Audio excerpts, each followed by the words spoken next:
Recientemente el gobierno de Gustavo Petro Urrego, a través del ministro de Justicia, anunció la presentación de un paquete de reformas a la justicia. Estas reformas todo indica que tendrán un carácter legal, no constitucional. Y por ello resulta muy oportuno que desde ya recordemos aquello que la Asamblea Nacional de Delegados de Personal Judicial, Sindicato de Industria, aprobó en octubre de 2019, que fue presentado junto con otros sindicatos coordinados por Humberto López en la Coordinadora Sindical Judicial a el Ministerio de Justicia, encabezado por Margarita Cabello Blanco. En esa época, exactamente el diciembre 19 de 2019, entregamos una propuesta de reforma integral a la justicia. Esa propuesta era una reforma constitucional con desarrollos posteriores de carácter legal.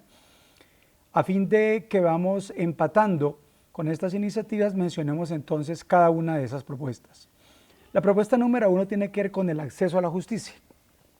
y está ligada con el artículo 229 y 283 de la Constitución, en consonancia con los artículos 8 y 25 de la Convención Americana de Derechos Humanos y el artículo 14 del Pacto Internacional de Derechos Civiles y Políticos.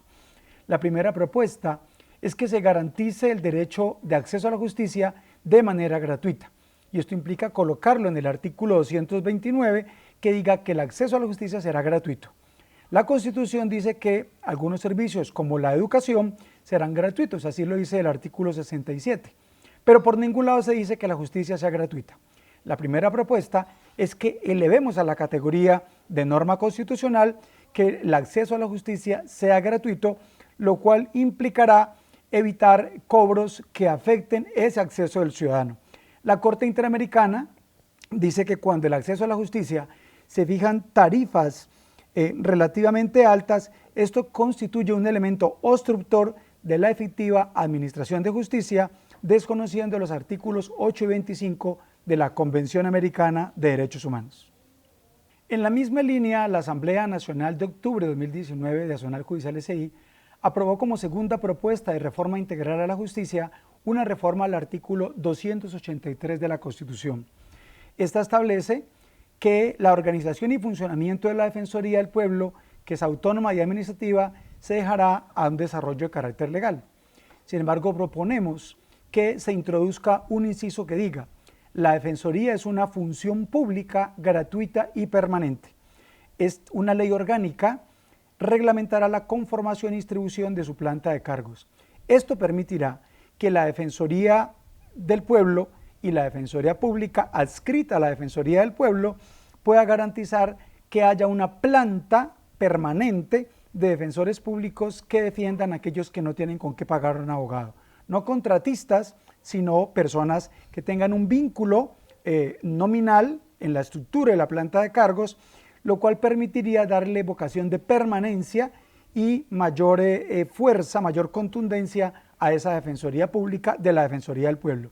Además que permite fortalecer la igualdad de armas en un sistema acusatorio donde se enfrentaría una fiscalía fuerte con una Defensoría Pública igualmente fuerte.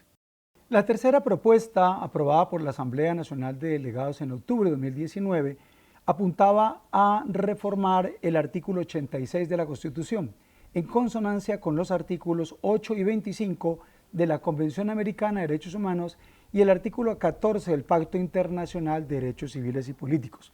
junto con un principio que se conoce como pregresividad y no regresividad. Este artículo 86 es el que tiene alusión al derecho de los ciudadanos a presentar acciones de tutela. Básicamente lo que se le agrega es que en el inciso siguiente se dice que no podrán transcurrir más de 10 días para resolverlo, y le agregamos que no se podrán señalar restricciones ni limitaciones para su ordenación y cumplimiento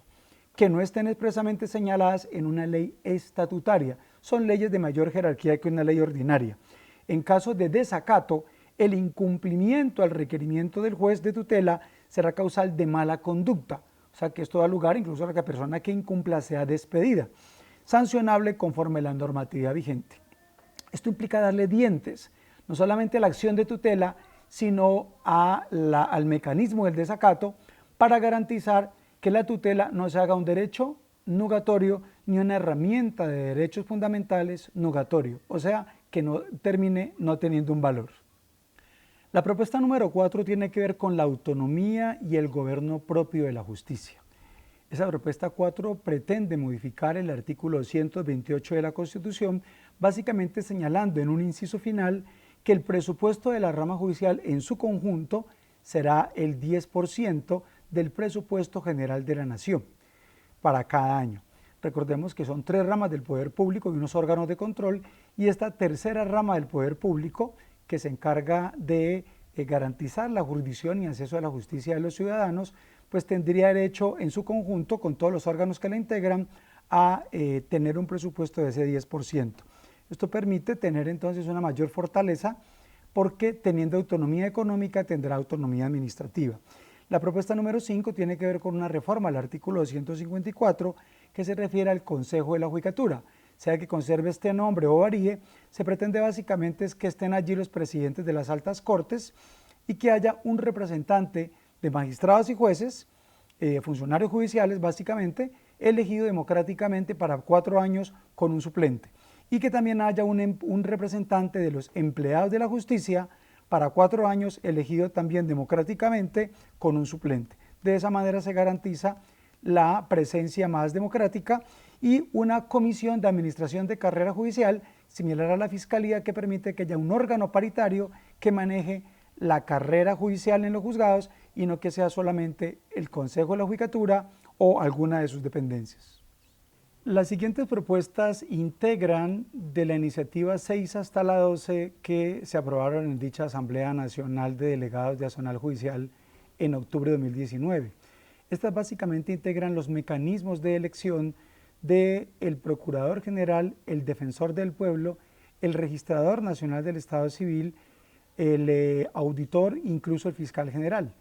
que serían los artículos 266, 274, 276, 281,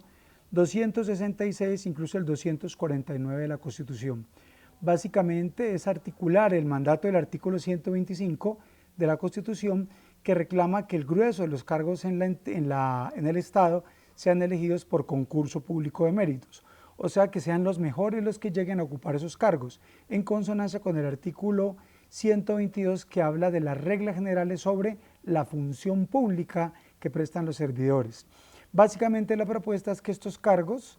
sean elegidos por concurso público de méritos, lo cual incluso contribuye a fortalecer el origen en los mismos para garantizar también el sistema de pesos y contrapesos en las ramas del poder público, pero también los órganos de control, que estos serían de esa manera. Y la propuesta número 12 tiene que ver con que el Instituto Nacional de Medicina Legal y Ciencias Forenses sea un ente de derecho público con una personalidad jurídica propia, con autonomía administrativa y presupuestal, organizado con un carácter de establecimiento público de orden nacional, pero perteneciente a la rama judicial, y donde el director ejecutivo o el director de la misma de medicina legal sea elegido también por concurso público de méritos para un periodo de 4 años.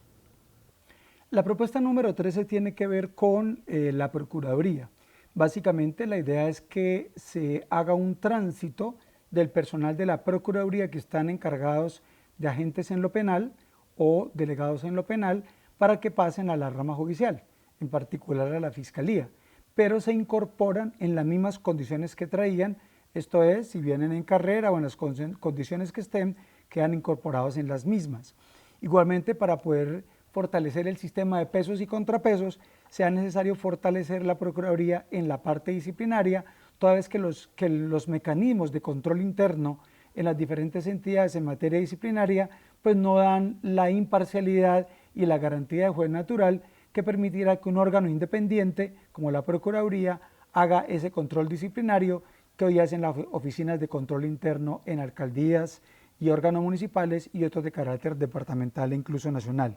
Y en el artículo 250 de la Constitución, que tiene que ver con la Fiscalía General de la Nación, la idea es que su planta de cargos que sea global y flexible, pero que siempre se respete el ius variandi para efectos de traslados, ascensos y los principios que se incorporen los principios del artículo 53 de la Constitución. Esto es igualdad de oportunidades para trabajadores, remuneración mínima vital y móvil, proporcional a la cantidad y calidad del servicio prestado, estabilidad en el empleo irrenunciabilidad de los beneficios mínimos de las normas laborales, situación más favorable al trabajador en caso de duda, primacía de realidad sobre formalidades y el adiestramiento y descanso necesario y la protección especial para la mujer y la maternidad. De esa manera se dan mayores garantías laborales a los trabajadores de la Fiscalía, neutralizando situaciones que en muchas ocasiones se tornan arbitrarias al no haber un muro de contención desde la norma constitucional.